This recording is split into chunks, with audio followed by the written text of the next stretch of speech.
Akirele Ogunshiji, and I'm the co-writer, creator, producer, and executive producer of Make Nation. And Make Nation is the first film on the use of technology and artificial intelligence.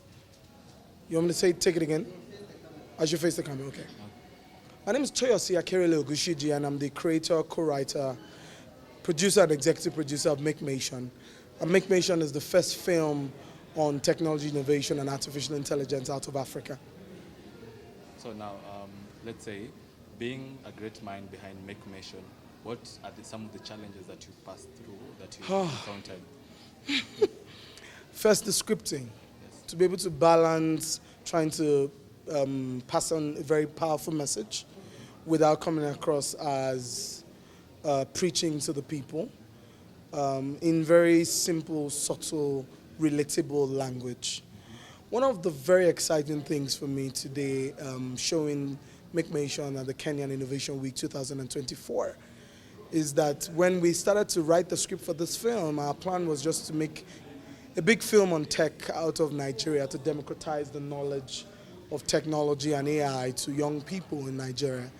But seeing the reactions of Kenyans today to this film, the emotions, the laughter, constant laughter, the expression of, sadness when Zara went through challenges, it's very rewarding that all of the work that the director, myself, and all of our cast and crew put into this work was worth it after all.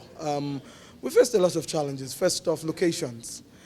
And I want to say that this is a good opportunity for African filmmakers to not just dream big on script, but also make sure that when you write your scripts, those locations actually do exist in real life to match, the scope and the scale of what you've written on your script. We couldn't find a lot of the locations that you saw on the film were built from scratch. For example, the Zara family house was made out of wood. We had to burn the wood, color it out. Shout out to our art directors who worked on that. We shot at some of the never before seen, some of the best locations out of Africa, including the Microsoft Africa Development Center, the PwC headquarters in Nigeria, one of the biggest girls' secondary school in Nigeria, because it's a story that also ties very strongly to girls in STEM. We also wanted to ensure that people because we know that people don't watch film. They don't go to cinemas to watch film to learn. They go to get entertainment. So there has to be a pull effect, a pull factor for our audience to be able to love the film. It's when they love it, come into the cinemas, that they can see the message they're trying to pass. And so we try to make sure, as much as it carries the very didactic elements, it also carries the element of humor. It carries the element of, it's very engaging. I had to leave the room to stand at the back, and I could see how invested, the audiences were in watching the film. Kenya is definitely one of the biggest, film markets in Africa after Nollywood. I have to give shout out to Nigeria, but the third largest film industry in the world. I'm very, very proud that this film was not, people didn't come from outside Africa to make our first film on technology. This film was made by Africans, for Africans, made by young people in their 20s, some of them not even 20 yet. And I'm very grateful for the opportunity to collaborate with a lot of young people, benefit from their talent, their intellect. And I'm happy that I also had the depth of thought to give them ownership, listen to their ideas, embrace their thoughts. And we were very disruptive in making this film. I didn't quite mind. I always said that wherever people say that you don't go there, that's exactly where you should go. Whatever people say don't do, that's exactly what we're going to do. However people say they don't do it, is how exactly we're going to do it. And when people say this is how we've been doing it, that is exactly why we're not going to do it that way. So when I've listened to very great filmmakers in Kenya today say wonderful things about the film, more than making us feel validated as a team from Nigeria, I think it also humbles us. This is a time to be very humble and to see the potential opportunity to collaborate with some of the brightest and the best filmmakers here in Kenya, because it's time for Africa to begin to tell our stories from our own prism, from our own perspective. We need to begin to think about local solutions to our local problems. Because I'm a lawyer, and they always say, Nemo dat quod non habet. You can't give what you don't have. The young people who worked on this film sacrificed a lot. We shot in locations where mosquitoes beat people, people took ill, the slums smelt, but we are happy that these communities embraced us. It shows that there's a fabric of humanity that ties us together as a people. And we want to be able to use a lot of the revenue generated from this film to go back and empower and uplift the communities where we shot that film. Some of those communities were not even accessible. We had to sandfill some of the roads to be able to access those places. But I always insist that we told the story in this film with absolute respect for our audience. We didn't shoot this film believing that our audience are stupid people, they'll figure it out. We shot it with respect for our audience, knowing that Africans are intelligent people. And we want the world to see Africa from the perspective of the fact that if you give us the kind of resources that some other climes in the world had, Africa will make magic. And this is just the beginning of a very sustainable collaboration between Nigeria and Kenya, and perhaps even Rwanda, South Africa, and Kenya and Ghana. Because the Make Mission series we're going to go into principal photography very soon, and we're looking to shooting in some of the best locations around the continent. I mean, Kenya has some of the best wildlife, tourist locations on the continent, and we want the world to see the best of our continent, in not just in our poverty. Africa is not synonymous with poverty. Africa is synonymous with possibilities. We are synonymous with the potential that even in the midst of no resources, we're making a difference. And even though I'm not a filmmaker, I work in the technology space, this is an opportunity that, I've come to respect actors. People having to memorize scripts of very long scripts within a matter of minutes. Directors having to stay under the sun to be able to, some actors needed to take 11 takes for us to be able to achieve the perfection we wanted. The art direction, the production design, the costuming. People said that it was very real and relatable, and we're very happy, to be here. And as Ambassador Phil Tigo announced today, we will be back in Kenya in March 2025 for a proper premiere for this film. And we welcome Kenya into the fold of Make Mission. It's going to be a long journey together, and it's been an honor meeting a lot of my brothers here in Kenya, and I really do value, the feedback, the media. Thank you very much for being here all day with us.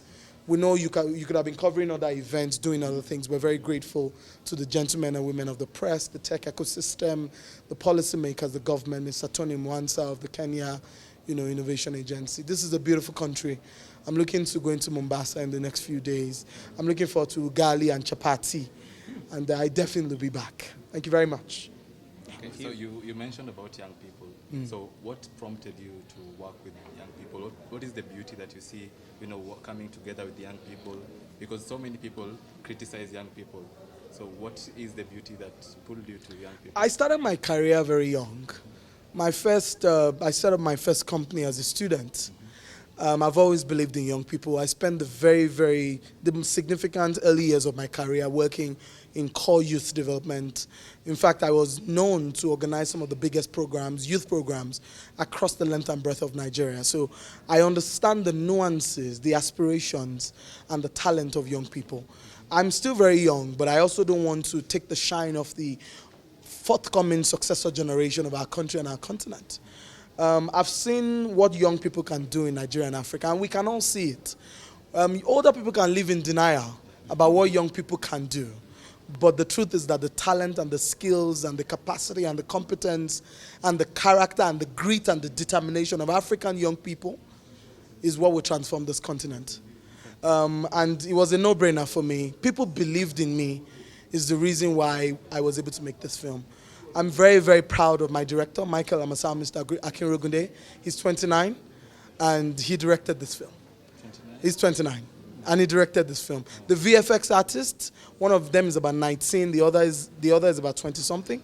Tega, our production manager, is 24. All of the people that worked on this film are very young people. So Make Mission is standing on the shoulders of giants, specifically the young people of Africa. And look at all of you, the young people making the content for Make Mission here in Kenya, all young people. So the older people, the establishment, can live in denial of what young people can do, but There's really nothing that we can do about an idea whose time has come. Okay. So, McNation. Yeah. Describe McNation in 3 words. Make mention in 3 words. Extremely educating. You are going to learn a lot. It will leave you better than you met it. You would go away feeling, what have I been doing with my life? And I've heard people say that today, so my job's done. The second thing is, it's very exciting. It's going to keep you on the edge of your seat because you're not sure what's going to happen next. And I like the cliffhanger of people looking today like, what's next? And I said it was finished. And then the third one is, it's going to be the game changer.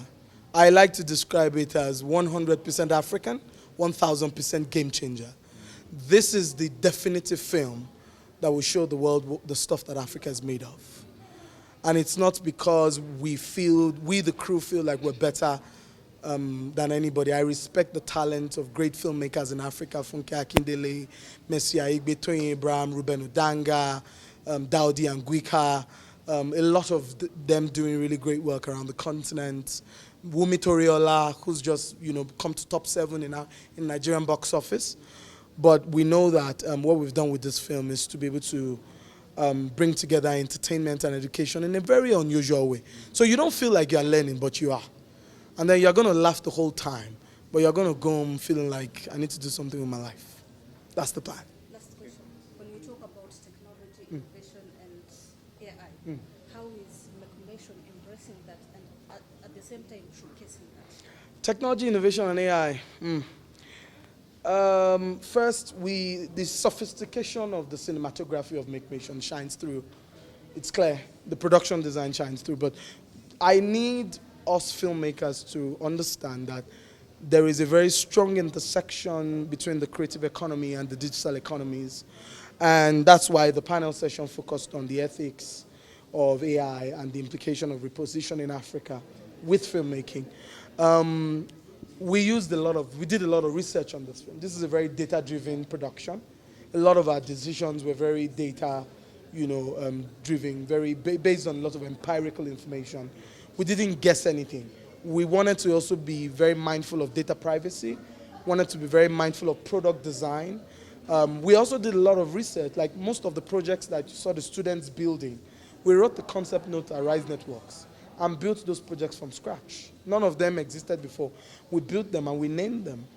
What we want to do with this film is to democratize the knowledge of technology, the technologies of the 4th Industrial Revolution, specifically AI. And we believe that film is very powerful because this is a major familiar channel of interaction. I like what Ruben said on the panel about in the next 3 years, we're likely to see more young people and girls especially get into tech after watching this film because they're going to start to believe in themselves. Brian, one of our panelists, just said to me, anything you want me to do for Make Mission in Kenya, I'm going to do it because Zara's story and my story are exactly the same. The difference is that I had no father. So this story reflects the reality of a lot of young people. They want to do tech, no laptops.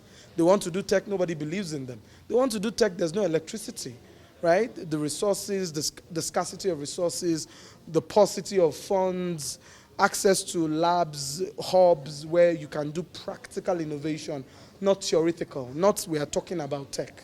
We're actually making the tech. I believe that Make Mission will facilitate very quickly, a conversation around authentic manufacturing from Africa. We cannot remain consumers of technology. We have to be producers of technology. And if you look at everything that is here, from the cameras to the microphones, to even the mic stands, the mic flags, everything, none of it is made in Africa.